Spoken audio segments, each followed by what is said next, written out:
How are you doing today? How are you doing? Good. My name is David Burnett, and I just have a question for you, and that is, where do you stand on gay marriage? You know, I'm not in favor of gay marriage, but I'm in favor of a very strong civil union. Right now, states, even where you've got civil unions, still aren't getting the same benefits at the federal level. So the federal government just doesn't recognize them. And that's about 1,200 laws. Rights and benefits that are not being given to same-sex couples. I think it's very important that those laws apply equally. I think it's very important that we pass a human rights ordinance like I passed along with another co-sponsor in Illinois to prevent discrimination in housing and jobs. I think young people are way ahead of the curve on this issue. And I think it's important for the rest of the country to catch up and make sure that everybody is treated the same regardless of sexual orientation. But isn't it discrimination when you say people can't get married? Well, I think that it is important for us to make sure that all the legal rights that are conferred in a marriage are also conferred in a civil union. There you go.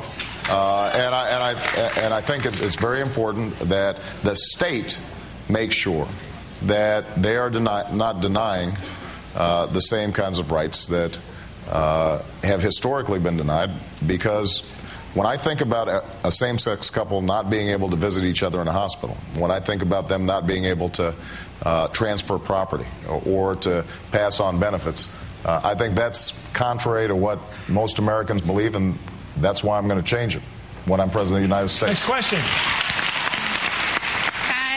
My name is Kiera Smalls. My question is, how can you improve inner-city public school systems, making education a priority, and improving the quality of education so that urban students can be competitive?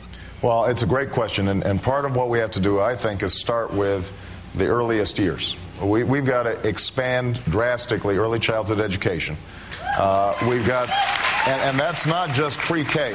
It's also starting with at-risk parents when they have their child, working with them to make sure that they are reading to their kids, and if they can't read to them, then teaching those parents to read, making sure they've got books, making sure those children are getting regular checkups, which means we've got to have a healthcare system that everybody can access, making certain that kids are being screened for hearing deficits or visual impairments, making sure that they're getting decent nutrition.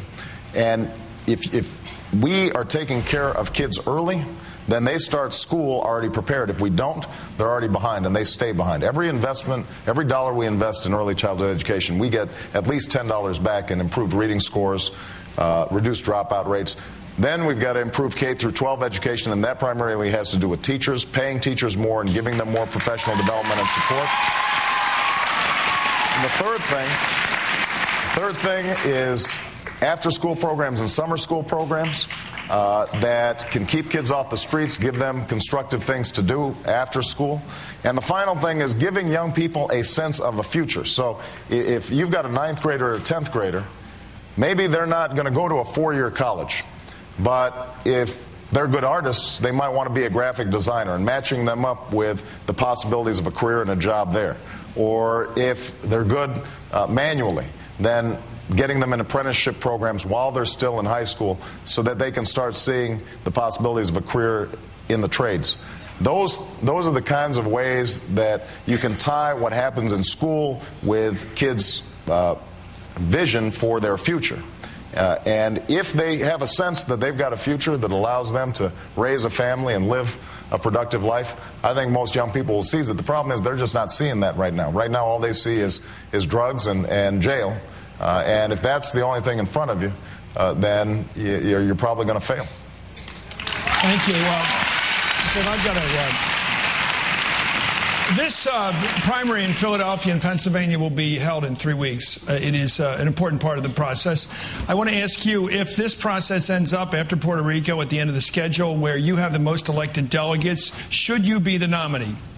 Well, if I have the most pledged delegates, meaning after all the votes have been cast in caucuses and primaries, if I also think we will have had the most popular vote and we will have won the most states, then I think most of the superdelegates who have not yet decided, I think we'll recognize that we've earned this nomination. That's not guaranteed, and I don't take it for granted.